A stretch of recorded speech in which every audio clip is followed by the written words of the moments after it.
सर्वकार्येषु सर्वदा। ওম বক্রতুণ্ডায় হুম। নমস্কার, আশা করি আপনারা সকলেই ভালো আছেন।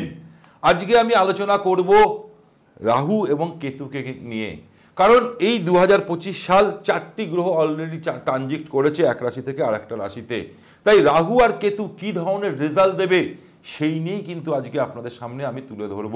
তাহলে সবার প্রথমে আমি বলবো, এই রাহু আর কেতুকে যদি আমাদের জন্মছকে আমরা ব্যালেন্স করতে পারি, তাহলে আমরা বহু সমস্যা থেকে আমরা বেরিয়ে আসতে পারি, আমাদের জন্মছককে আমরা পজিটিভ করতে পারি। কারণ রাহু ইনস্ট্যান্ট মানুষের জীবনকে কখনো খারাপ কখনো ভালো করে নিয়ে যায়। তাই আজকে আমি আলোচনা করব কালপুরুষ রাশিচক্রের প্রথম রাশি মেষ লগ্নের জাতকদের, অর্থাৎ মেষ লগ্ন বা রাশির জাতকদের কি ধরনের রেজাল্ট দেবে। মেষ লগ্ন সাপেক্ষে একাদশে গোচর করছে রাহু, ঠিক তেমনি কেতু করছে পঞ্চমে।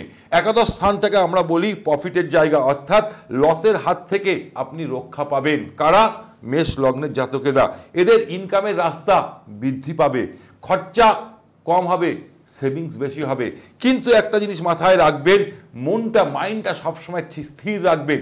মাইন্ড যত চনমনে হবে খরচা কিন্তু আপনার তত বেড়ে যাবে, এটা কিন্তু রাহু করিয়ে দেবে, এটাও কিন্তু মাথায় রাখবেন। ঠিক তেমনি মেষ লগ্ন জাতকদের এই 18টা মাস বন্ধু সঙ্গ থেকে একটু দূরে থাকুন। বন্ধু বান্ধবের সঙ্গটা কিন্তু আপনার ভালো দেখাচ্ছে না এই 18টা মাস।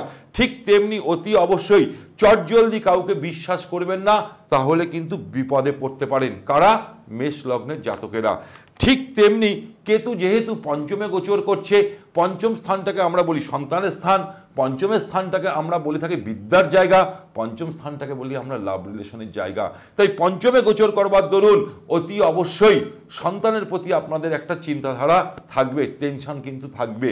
ঠিক তেমনি যারা মেষ লগ্নের জাতক সেই সব স্টুডেন্টদের বলবো পড়াশোনার উপর বেশি করে ফোকাস করতে, কারণ মাঝে মধ্যে কিন্তু মাইন্ড ডাইভার্ট হয়ে যাবে পড়াশোনার ক্ষেত্রে। পড়তে বসেছেন অন্য মনস্ক হয়ে যাবে, এটা কিন্তু রাহু করিয়ে দেবে। ঠিক তেমনি অতি অবশ্যই আপনাদেরকে বলবো যারা ফ্যামিলি প্ল্যানিং করছেন তাদের ক্ষেত্রে বলবো এই সময়টা ঠিকঠাক যাবে না এই 18টা মাস।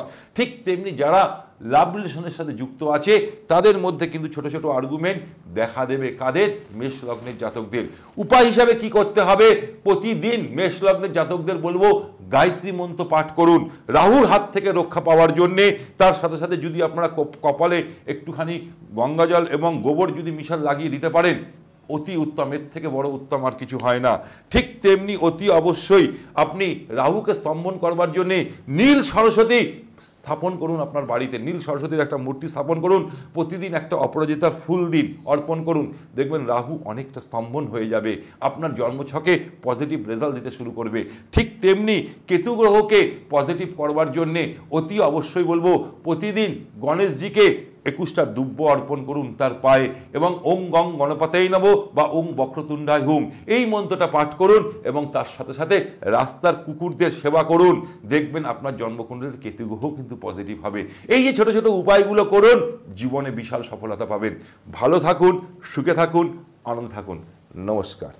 ব্যবসায় বাধা, শিক্ষায় বাধা, চাকরি হচ্ছে না, পারিবারিক অশান্তি, সন্তানের বিয়ে হচ্ছে না, যে কোনো জটিল সমস্যায় যোগাযোগ করুন জ্যোতিষ বাস্তু গ্র্যান্ড টিপস মাস্টার মৃত্যুঞ্জয় নাগের সঙ্গে। অনুষ্ঠান দেখুন প্রতিদিন দুপুর 2টোয় এবং রাত্রি 11টা 30 মিনিটে একমাত্র মায়া টিভি চ্যানেলে।